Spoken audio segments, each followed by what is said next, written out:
Hey, what's going on? Welcome to Built for the Stage podcast. This is Joe Roscoe, founder of Built for the Stage, Broadway's #1 fitness platform. If you haven't tried out Built for the Stage yet, go to builtforthestage.com and you'll be on your way to a 1-week free trial working with myself on an interactive fitness app. Actors or athletes, train like one. All right, let's get on to our special guest. I just got to see Shucked, the musical, on Broadway, and saying it was funny would be an understatement. Really excited to talk with our guest who's a swing and covers the role of Maisie. They recently were on tour with Beautiful and Ain't Too Proud as well. And they just came over to Broadway to make their Broadway debut. Please welcome to the podcast, Traci Lee. Yes. Oh, see, you're feeling the vibe. That's my vibe. I love it. I love it. It was such a good intro. I didn't want it to fall flat. Yeah. And the masses roar. Ha. Thanks again for being on the podcast. It's Monday and you have the day off. Yeah. Big breath in and out. Yes. Oh, yes. Kumbaya. Oh, yeah. You're gonna go see Back to the Future, you were saying before we hit record. Yeah, I'm going to see Back to the Future tonight. I'm excited. I'm like using my Monday to see what I can see and cheer on some friends and all that, Yeah, I think that's so great. I wish more shows would mix in. Maybe they could come together and do like a rotating Monday schedule, just so performers can have a more of a chance to see each other.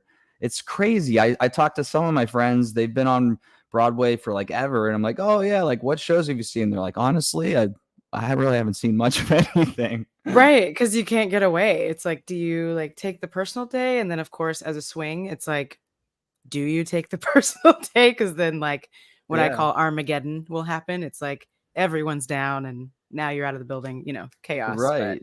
Absolutely. And also like, am I going to take a day off from the theater so I can go to the theater? Right. Exactly. Do I leave my dark place of work? Like, do I stop sitting in the house of my dark theater for that dark theater? Yeah. Absolutely. Right. All right. Let's start our episode off with the BFTS hot seat. I'm going to pop up that little banner over here. Let's see. Let's see what this is like. There we go. Get some music going for our hot seat. Are you ready? Oh, I think I am. All right. So Back to the Future tonight. If you could go back to the past in any time era and place, where would you go? So like a decade and a place. Ooh. Okay. I love the 70s. Right? Like the music is it. It's like the music of my soul. Okay. So I'm going to say the 1970s, which is, 10 years. But I think I would pick New York City so I can like 54 below it. Like you'd have to like drag me out of that place. Got it. I like in my what I can imagine of it. Like, are you still a performer or are you like a secret agent? Are you a like who are you? And Ooh. I kind of like secret agent. Okay, we'll go with it. Yeah, I really actually like that. I was feeling that for you. I was feeling it. Like, like in incognito on the dance floor. Absolutely. Of course. Perfect cover. Okay, more simple. Are we gonna go with cake or ice cream? Ice cream. Ice cream or donuts? I think ice cream. What's your favorite ice cream? Right now, I love a Ben & Jerry's strawberry cheesecake. But that's definitely not the name. It's some crazy name, right? Right. It's like strawberry magical world with a little bit of this. Yeah. Exactly. Okay. Hilarious. All right. So you're not in New York City because you're an actor, but you can live anywhere in the States or maybe abroad. Where would you be living right now? Ooh, in the States, I actually just talked about this with a friend of mine. I love the mountains. I'm from Texas, so the flattest of flat, right? So the mountains are like so fascinating to me, just as a structure that Mm. like the earth does. So I would live, I think, in Colorado. Okay, cool. Nice. Yeah. My Mhm. cousin's in Denver. Oh, nice. Nice, nice, And nice. and it's a great, I wanted to ask you that question because it's a great tour question, because you all get to see like all these great places, and you, if anyone's going to know, the people that go on tour would know. Right. Um, okay, so you wake up in the morning and you need to like feel that vibe and like start your day off in the best way possible. What's your go-to song? What's the song, or one of them? Okay, one of them that always puts me in a good mood is Boogie Shoes by Casey and JoJo. Not Casey and JoJo. What am I saying? Casey and the Sunshine Band. Oh my Mhm. gosh, could you imagine Casey and JoJo? Let's Um hilarious. Okay, wait. Say it one more time so I can. I want to make sure I listen to it. Oh yeah, Boogie Shoes. Boogie Shoes. It's All right. such a like put me in a good mood song. Boogie Shoes, Casey and the Sunshine Band. All right. Uh-huh. Listen to that afterwards. Mine Oh yeah. right now, this isn't about me, but mine is uh Damn Baby by Alt Bloom. I'm writing it down. I'll email it over to you after we're done too, so you Okay. don't, if you Damn Baby by, you say Alt? yeah, ALT Bloom, like the flower. Bloom. Yeah. Nice. Done. All right, everyone, make sure Boogie Shoes and Oh Damn yeah. Baby. So check that out. Put it in the comments if you like it. All right, last podcast, last hot seat podcast question here is going to be: if you were an animal, any animal, like which kind of animal would you be and why? Well, I mean, I've got like this cheetah print like blanket on my bed, and like my watch is cheetah print. I do love a cheetah. Like I love a big cat, Uh-huh. but I mean, I also love hippos, even though they're wildly aggressive. But I read once that like they're the most aggressive because they're like so protective of like their family and like their young ones. So if Oh, they're just like protective I mean, if they're aggressive all the time, then I'm like terrifying because they like eat people. But I mean, if you're like, messing with the babies, then like, yeah. I get it. But I don't know. I just love hippos. Let's go, hungry, hungry hippos. Right. I don't know if I'm dating myself with that board game, but No, I loved it. Many a like family brawl over the Hungry Hungry Hippo and like the Monopoly. Like we weren't like not allowed to play it for a little bit. Like you gotta put it down. Well, congratulations, you're off the BFTS hot seat. Yeah, you made We it. made it. You Just a made little it. sweaty. It's fine. Yeah. All right, so we shook it loose a bit. Within that, you said you were from Texas. So growing up in Texas, when did you become like a lover of the arts? Was this right out of the bat, or when did this happen? Yeah, so my mom's a performer too. She's based in Dallas. My dad is not a bass player by trade, but absolutely in his spare time. So my house was always full of music and full of like, let's get up and go see this show. And I would sit in my mom's rehearsals all the time. And she, I would go with my Walkman, talk about dating yourself, right? I'm sure it wasn't even mine, is borrowed, like my sister's or whatever, and sit in Was it rehearsal. all gray, or was it the yellow and black one? Ooh, the yellow and black one. Yeah, yeah, yeah. Yeah, yeah, yeah. Yeah, I think we had a couple because we're good at dropping them, and by we, probably me. But Uh-huh. but I would like sit there, and she's like, "Okay, great, you've got like your homework or your puzzles to do or your books to read, your things to listen to," and I really wouldn't do any of that. Like we'd bring this big bag of like activities, but I'd sit and really watch rehearsal. So when my mom would get notes, I'd be like, "You're not doing that right. Like this, you have to start on the left foot, not the right foot," and she hated it. Like it was so she was like, "Please stop telling us what to do. Don't give notes." And I was like, "I'm just trying to help you out." Um, but it was like I was so immediately like taken with the process of everything and how it's built and how it's made and what it takes to make these giant shows. What, like giant shows in like small theaters in Texas, sure, but like a show of any size, like I was immediately like, oh, I I love this. And like seeing like how the sausage is made off the bat instead of being so enamored by like the beauty of the stage first, Mm, um, gave me a little bit different of like a, insight to like the industry and stuff. So that's where my like my origin story starts, I guess, is like in a rehearsal room seeing like, oh my gosh, this is what these people do for a living. Like, right. cool. So I've interviewed people in the past that also have family within the arts, and the answer is always mixed. So was your mom, did she encourage you to follow this, or was she like, you don't want to do this? You're like, don't do it. She was I would say she's a little bit of both, but really, because people would always say, "Oh, do you sing like your mom? Do you sing like your mom?" And I was like, "No. Like I don't sing. No, I'm going to dance." Like, no. She doesn't Mm, dance, so I want to dance.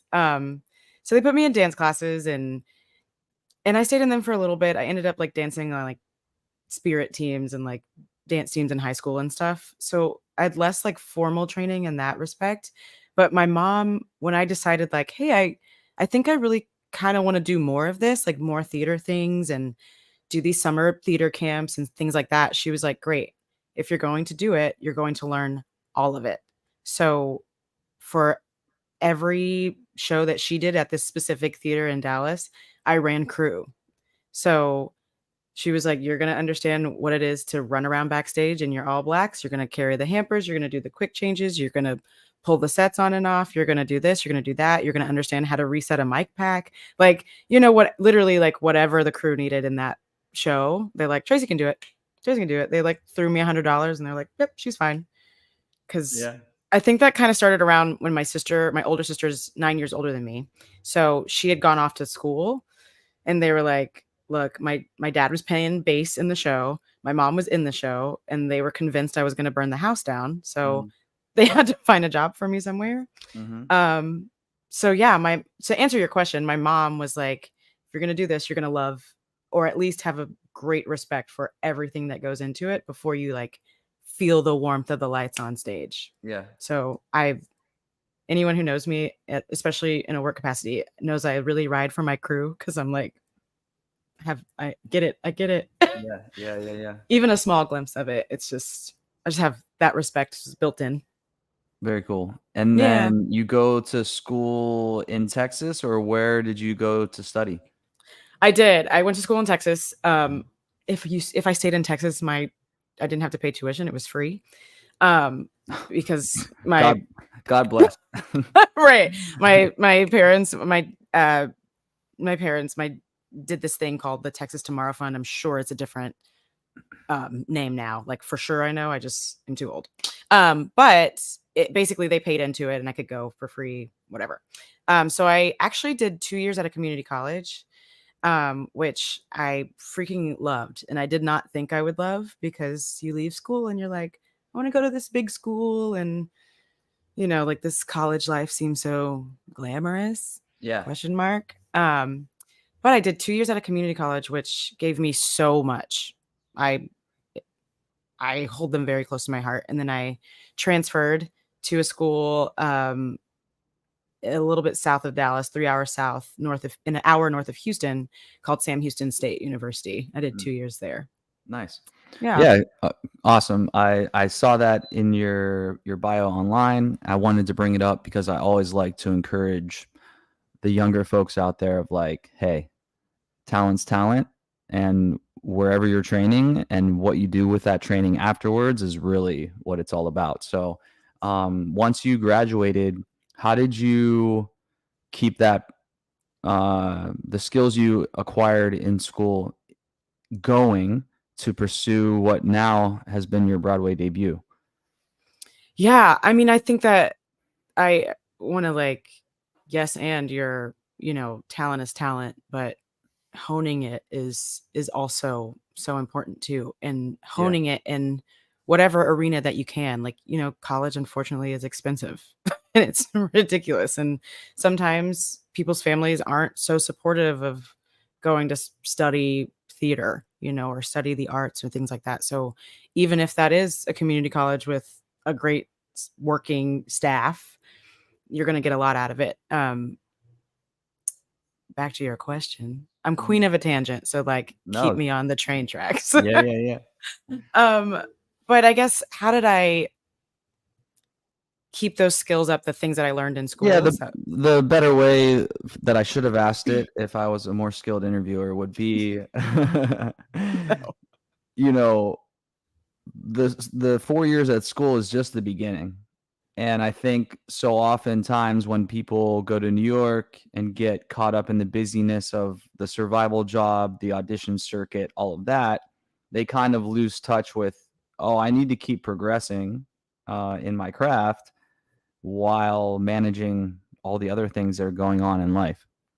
Yeah, I mean, like, this is a lesson that I've had to learn even now. I'm still learning because you do get swept up even in like the busyness of auditions. You're like, how I'm auditioning all the time, so I'm singing every day, these songs, but at what point are you like, great, I got up and I went to the audition. That's the win, right? You like tell yourself that if a yes comes from it, that's great. If a no comes from it, that's fine. We're on to the next one, right? But then you also have to go, okay, wait a minute. I'm going to these auditions and I'm not hearing anything. Okay, so now the callback has to be the win. Like now let's like, great, step 1 complete. I'm waking up. I understand the New York City audition world. So like let's get that invitation back into the room, and really understanding like, hey, I may only be able to afford one voice lesson a month, but I'm going to pay for that one voice lesson a month. And before I get there, I need to know what I want to get out of it. Mhm. So, like, there's always a way. If you can afford a voice lesson, twice a week, work. Fantastic. But sometimes that's not always the case. So, I think you have to know what you want to get out of every training session. If you're like, I just need to go and move my body in this dance class, great. I just need to go and I need to work on this song because these 4 bars of music are really hard for me. So I need to work on that. And um, you have to like, yes, the financial component of it, but also like the setting aside time, I think is also a really big thing to learn. I should say I'm so stuck on my phone all the time that I'm like, great, I have 4 things to get done today, just 4. And then I find myself spending hours on my phone and I'm like, throw it away. I have like a actual timer like that I got from Amazon that I'm like, I have to spend 1 hour working on just this song. So Mm. here we go. 1 hour. I need nothing else, no timer on my phone, but Yeah. Yeah. really like, yeah, like setting aside that time is a big win for me when I can do that. Yeah, let's go back to the one voice lesson a month. I love that. It brings up a great topic for either voice, dance, physical training, reading books. Like books, it comes right off the top of my head. People will, I don't know, they'll read a book a week, a book a month, whatever, tons of books, but they never apply anything that they learn from the book, or they listen to all these like self-help podcasts or people on Instagram and they do nothing with it. So that one voice lesson a month in comparison to someone that could afford 2 a week like you said, if you take that one voice lesson though and everything you learn from it, just take every piece of meat off that bone you can, you're still going to be further ahead than the person taking 8 a month that's not really implementing what's being said. And that's the same thing with physical training, is that people could train for 6 days a week but spend 3/4 of the time on their phone scrolling, or they could be at the gym only twice a week but being as dialed in as possible, setting that timer, if you will, and saying like, hey, I'm here for 60 minutes and I'm here to put the work in. So I love that Exactly. what you said there. Yeah, exactly. It's like truly sitting at the gym. I've had plenty of days where I'm like, I have been here for hours and I have not checked off any of these things on like my list of like, these are the exercises I'm going to hit today. And I'm like, Yeah. what am I doing? I'm just okay. And sometimes it's like, feels like home. It's like, great, I'm at the gym. This is a happy place. But sometimes I'm like, we got to get out of here. Like, Yeah, yeah, yeah. let's like focus and dial in. Yeah, exactly. It's like with anything. Yeah, I test most all of the workouts that I write up, and sometimes clients will be like, it took me 2.5 hours to complete this session, Coach Joe. Like, we gotta tone it down a bit. And I'm like, that's strange because I tested this and it took me about 50 minutes. So I don't know what you're I don't know what you're You're doing like, at the gym, but it didn't take me that long at all. yeah. Right. Okay, so the gym's home to you. So you enjoy training. Tell us a little bit just about that, like how it's a part of your life. Oh yeah, absolutely. I call myself a fitness enthusiast because I'm enthusiastic about it, but I'm not anybody's expert, right? Like I know I love to move my body and I'm much better when I move my body. I do it every day intentionally. Um and I often am like, not often, I know for sure my voice is better, my show is better. I'm more connected to anything I have to do on stage if I've moved my body. If that's like going to the gym and walking on the treadmill for a half hour, then I will go and walk on the treadmill. If that's I take my dog on a 2-mile hike when it's not blistering outside, um, up here in Inwood through the woods, and that can be my like intentional moving for the day. But I definitely like to lift. I'm one of those girls who likes to lift heavy in the gym, and people are like, "Oh, do you need help?" I'm like, "No." But I love it. I have really I've made it non-negotiable for me. It's like um someone once told me that I should do something for myself every day. And so often the thing that I can do for myself is to move my body, even if it's 30 minutes. If that's 30 minutes of yoga in my living room, if that's getting up and going downtown to a class, if that's going around the corner to the gym, if it's going to the field and throwing a ball with my dog, like if I can like take that time for myself, I know that I will feel better. And all the time it's physical movement Mm. for All right, me. everyone. Yeah. Rewind about 90 seconds and play that again and get to it. All right, get to it. Okay, so Broadway debut in Shucked. Was it just like the red carpet was rolled out for you, or what was your Broadway journey like? Were there times where you questioned yourself in your career? Were there times where you're just booking and booking and booking, and now you end up on Broadway? What was your journey like to getting to this point? I know it's a very broad question, and we could go many different ways with it, but to kind of zoom in on where I'm going with it is just fitness, career, everything. It's never just a, we're there. There's the ruts, there's the potholes in the road, all of that. Tell us a little bit about your journey to this point. Yeah, definitely. So I didn't ever want to live in New York.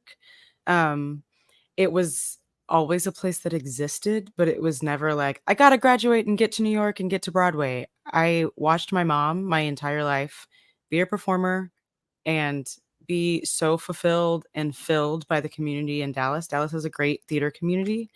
So I'm very fortunate to be from a place with a good theater community, to be honest. But I watched my mom do it all the time growing up, so I didn't think I needed New York. Um, and I was doing a show at Dallas Theater Center with my mom, actually, first one that we had done professionally together. And there were a lot of New Yorkers in the cast, people who had moved to New York, people who lived in New York. And out of college, I had been consistently working. And 2 years after school, 2 years after I graduated, we ended up being in the show with these people. And they said, "Great, when are you moving to New York?" And I said, "Oh, I'm not." And they were like, "So you have another job after this?" And I was like, No. Oh gosh. And my mom from down the hall was like, "Someone tell her. Someone let her know she's moving." And I was like, "Okay, pay no attention to the woman behind the curtain. And like, she's fine. She didn't know what she's talking about." Um, and basically I came out of that contract in 2 weeks after I moved to New York. Because somebody needed a sublet. It was either move to New York or buy a new car. And I came home one day from the show and I told my dad, "Okay, I think I'm moving to New York." And he was like, "Okay, how all right, 2 weeks. Let's order you a TV." Like he was like, "I don't know how you do this." Um so I got here. I had a good group of people, small group of people who were like, "Great, this is how you get downtown. This is how you find an audition. Go." And so I did a lot of no's because, of course, I did get used to just getting up and going to the audition and like, great, did it. Now I can go get some ice cream and go home. Literally, I would go to that Cold Stone Creamery in Times Square on the way home that now no longer exists. Thank goodness. And like reward myself for like going. But yeah, there's a lot of like up and down. I did the catering, I did the coat check. Um, and I got the chance to go back home actually to Dallas to do Dreamgirls. And at the end of that contract, I said, I cannot go back and cater. Like this was far too much fun. The cast, the people, I this is what I'm supposed to do. And I went back to New York. I threw away my catering uniform. Sorry. Probably should have turned that back in. But I threw it away. And a week later, I had booked the tour of Beautiful. Mm. And I don't know if it was my mindset. I don't know if it was the right time at the right place. I don't know if it was just I had the right shape of, like, my head was the right shape that day, and that was the shape that they were looking for.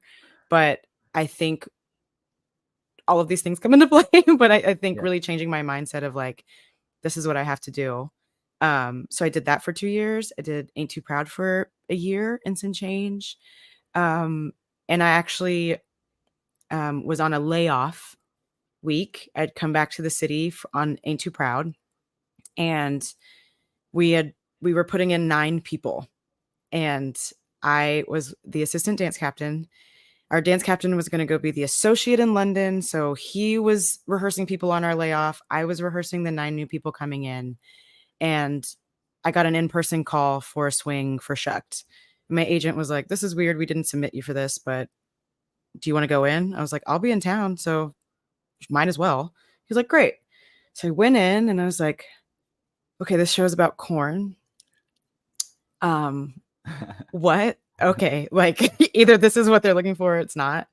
Um, it was one of those moments in the audition room that everyone started to like laugh so hard I had to wait. And I was like, "Okay, so at least I know I'm on track with like the tone of the show." Yeah. So okay. I'm like, it's one of those things like, great, I made him laugh. That's the win. Let me go back, run back to rehearsal to put these people into the show again. Um, I had a call back, and then a month later, I got an email that said, great, you're in. Um, so it was bizarre. And that's all over like 8 years of being in New York City. Mm. So like moved, did a year of all the survival jobs. I did 2 contracts that took me back home. I did 2 years of a tour, a few other regional gigs that I adored and I'm so grateful for, and then a pandemic, um, a tour of a show that I was not interested in doing the tour before, and then the pandemic makes you go, "Sure, I guess we're going on the road." But, you know, all of those things have led me to swinging, my first time swinging. Um, I feel like my dance captain brain has absolutely prepared me for that. Like, read, um, like, my own charts like football plays, so I, like, know this person moves to the left, so I know this person has to move to the right. Um, I think it's, like, so prepared me to do exactly this. So it's Mm. giving me new experience after new experience, building a brand new show for Broadway, um, as it's going to actively going to Broadway is so new, but also understanding that from a swings perspective is wild. Um, I've never been a leading lady. I've never even really seen myself that way. So I've been on a number of times now in that track, and it's given me another like sensation that I'm like, wow, this is also fun. Maybe I shouldn't count myself out of these things. Um, so it's interesting. It's like it's changing my perspective on my own career and saying like, oh great, I've already surprised myself with these things in just this one show. Like maybe there is something more to push myself. Maybe there's another avenue I've been, you know, keeping in the dark in my mind or not looking at actively. So like maybe I could let myself explore that and like let me like fail forward over here a little bit to see how that goes. And Yeah. challenge Yeah, myself that way. yeah, they can't see you as something that you can't see yourself as. And Yeah.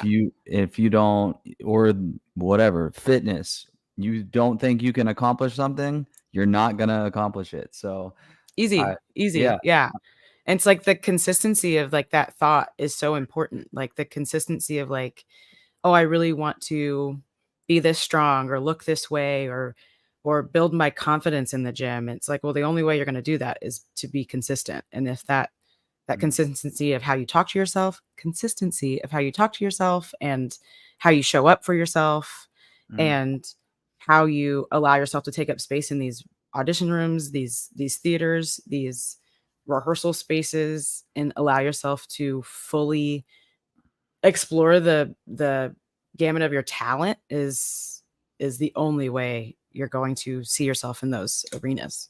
nice. Yeah.